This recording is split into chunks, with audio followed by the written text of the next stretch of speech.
You know what I'm finding funny? What? The fact that you're looking at a blank screen. There is actually nothing. And I'm reading statistics, on that right? screen. Isn't that cool, though? Isn't that cool? It's good to be back. Welcome back, man. I mean, we were many of us, your friends and everyone out there, we were very worried.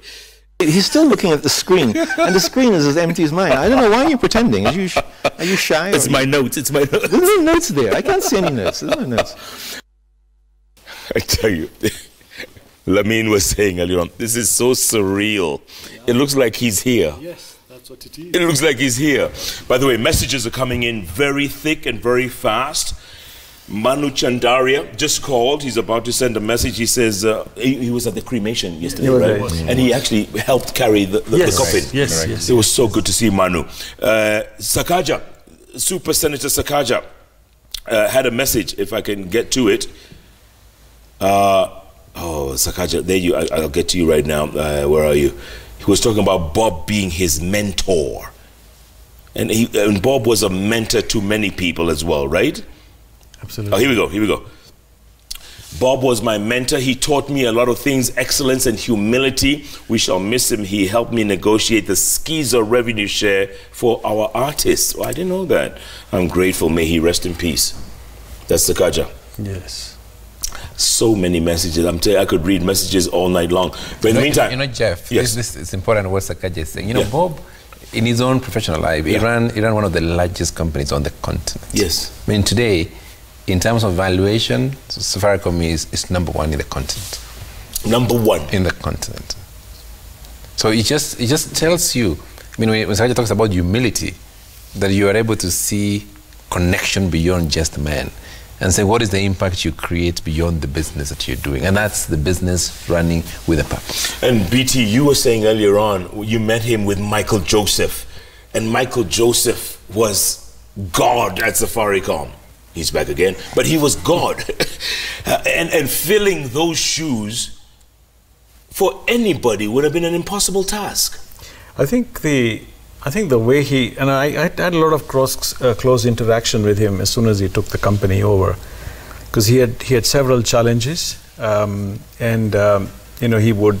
That's how I think we bonded really well, because he had some challenges internally, externally, and he had needed someone to sound off on. And so he'd come home, we'd sit and have a cup of tea, and we would chat, and we put a practical perspective to everything.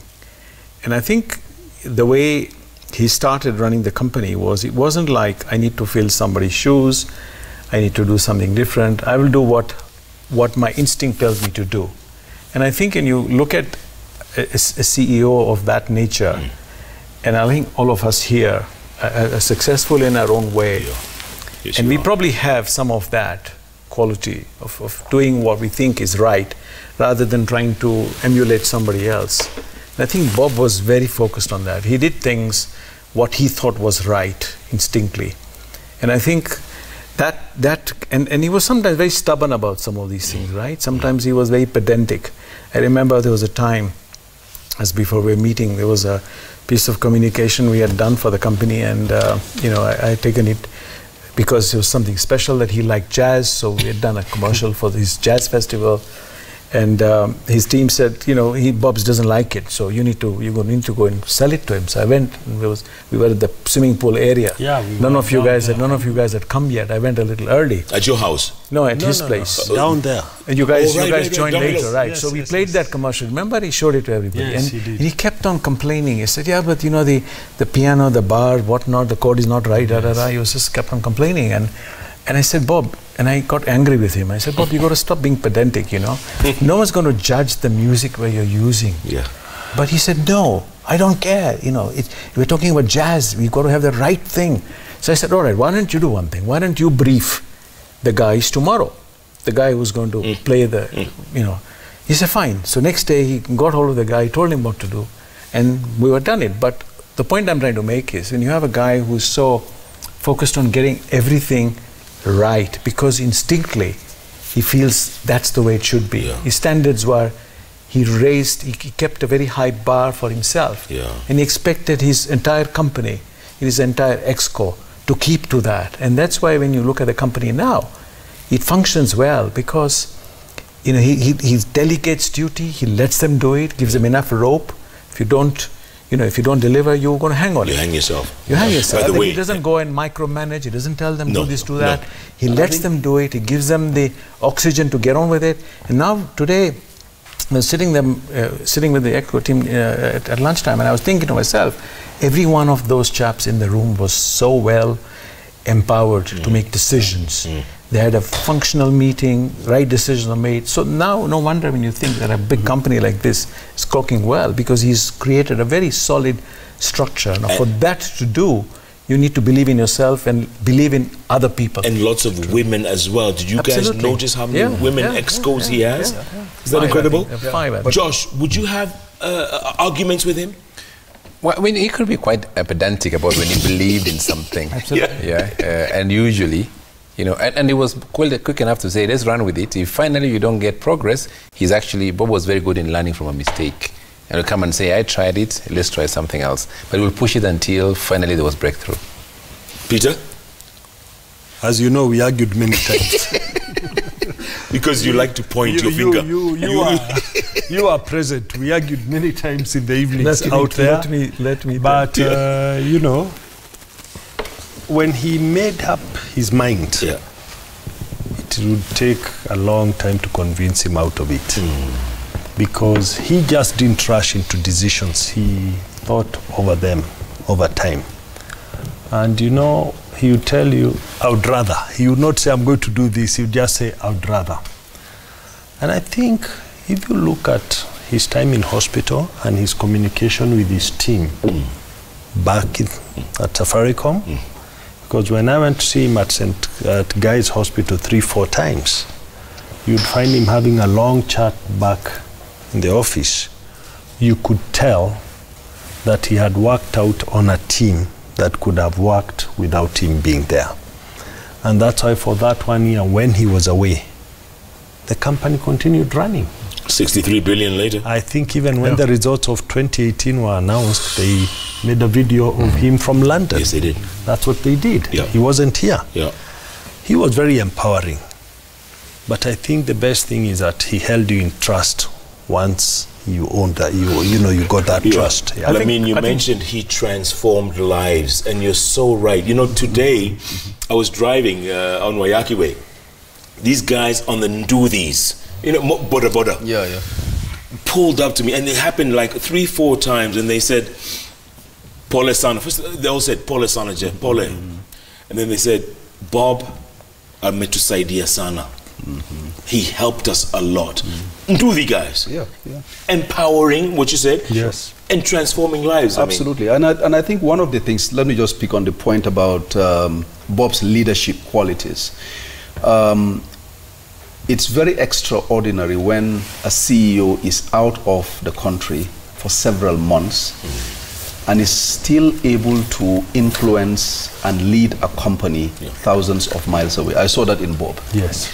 Going to that apartment, obviously, Bob still had his gadgets in terms of video conferencing, in terms of being in touch with what's going on in the company on a daily basis. That I found extraordinary, because I think the easiest thing to do would be to be consumed by the fact that you are undergoing this treatment, you are far away, but he was in touch. And even the team on the ground, whenever we interacted with them, they would always say, I had a call with Bob, Bob said this, absolutely in touch with what was going on. So that was very extraordinary. I don't think a lot of leaders would be able to step in, and I think that's because it was not about him. It was about the team, it was about the company, it was about the purpose, it was about the wider good that Safaricom was doing, so that he was able to be thousands of miles away and still be able to influence and direct the affairs of the company. I'll tell you my most stubborn moment with Bob and you people, when I left the group. Yes. You remember?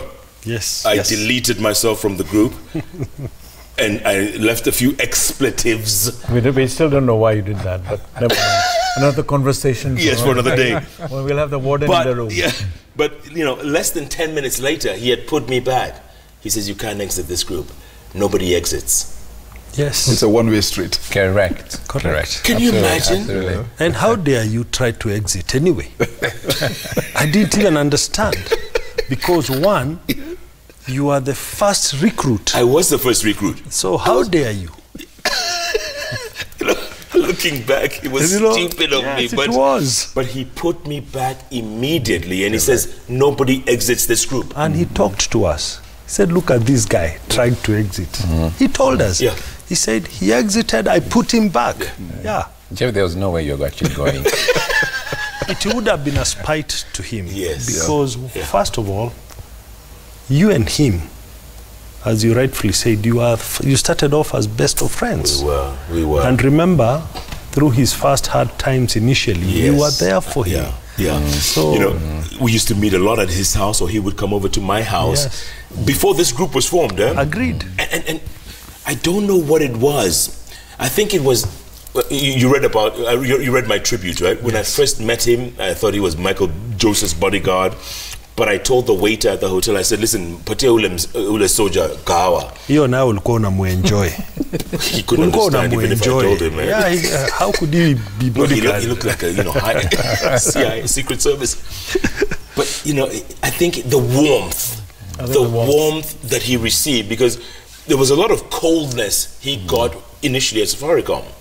People didn't quite know who. I think that's partly because you know how in an organization, when you have a legacy that was different from where you want to establish yourself.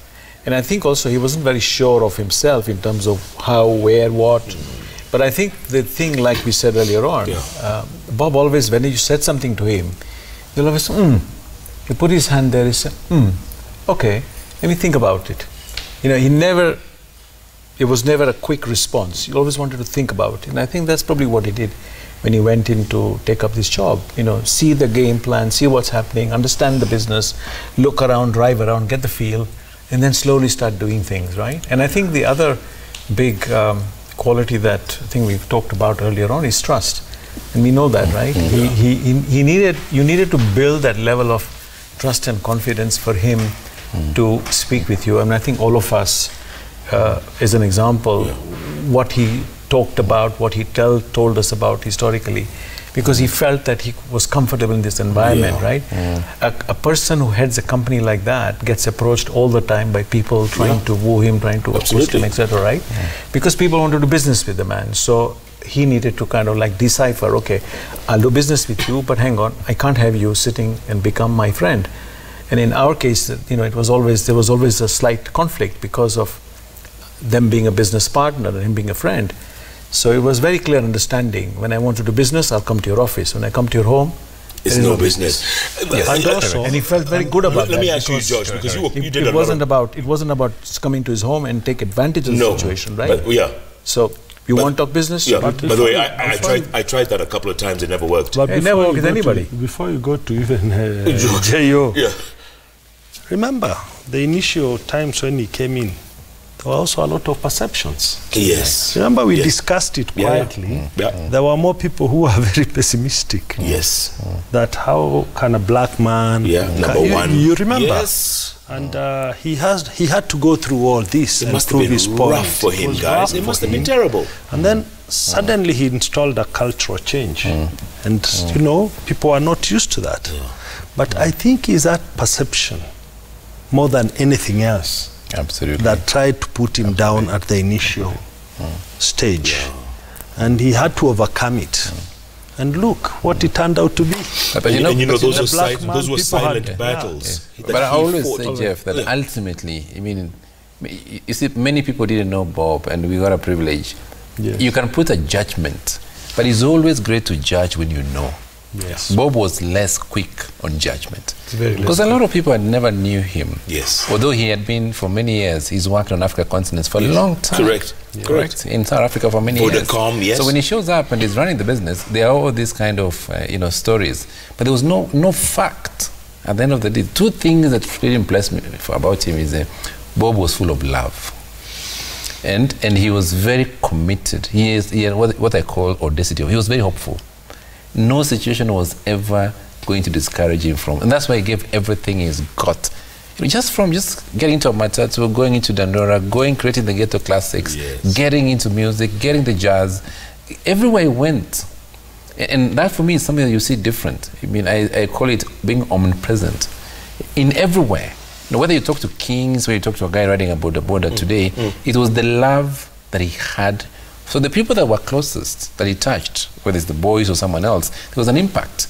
And I remember when I stood with him as the best man in the Wedding to One Boy, yes, you could see a man totally convicted in driving change, not just for the family, but both at the office, both at play, every single place he went. That's the unique value that we saw in Bob that many people didn't know. So they judged him without having the information. Yes. And Lamine, a giant like that, being so humble, being so down to earth, that's a rare quality, yeah? It is a very rare quality. Like I said, Bob's ability to interact with people at different stratas of society was phenomenal. But back to a point that was made about his contribution. I think one area is on corporate governance. Safaricom is such a large company and has such a large influence on the corporate sector. And I think Bob's focus on corporate governance and really raising the bar and raising awareness of that, I think that was phenomenal. Secondly, his fight against corruption. I mean, both at a personal level, I think he led by example. He was very transparent when it came to issues that Safaricom had, so that, you know, I mean, other companies can emulate that. And it was always a driving force for other corporates to join the fight against, you know, corruption, and also to raise the governance standards in the country. And that was a difficult thing to do. Remember when you and him declared your wealth, remember? Absolutely. And people made fun of you guys. Well, everyone laughed at us. Yes. And they saw us as kind of foolish guys. Right. But finally, you were able to draft the regulations, you went to draft the bribery bill, and now the anti-bribery bill, and now it is done. So that you can see that kind of passion that he had in terms of creating the change. Yes. And that's the value that we saw in Bob in our engagements. Monica, we're going to take a break, or should we?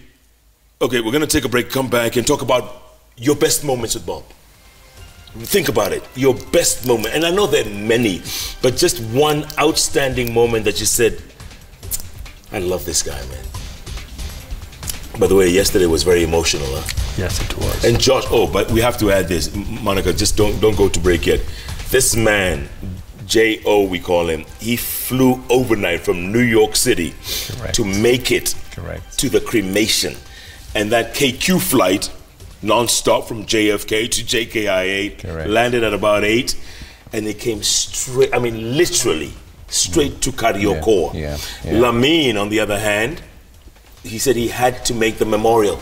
He has to be there for Thursday's memorial. And this is this is true friendship. True friendship. And by the way, the memorial is tomorrow, Thursday, and it'll be live on Citizen Television beginning at about 10 o'clock at All Saints Cathedral. And there'll be an overflow, there'll be big screen TVs, there'll be everything. So don't worry, there'll be plenty of room for all of you. Let's come and give the man the send-off that he deserves. Bob Collymore, a man we were all honored and privileged to call our friend. We'll take a break, come back with great moments with Bob. JK Live takes a break. We'll be back in a moment.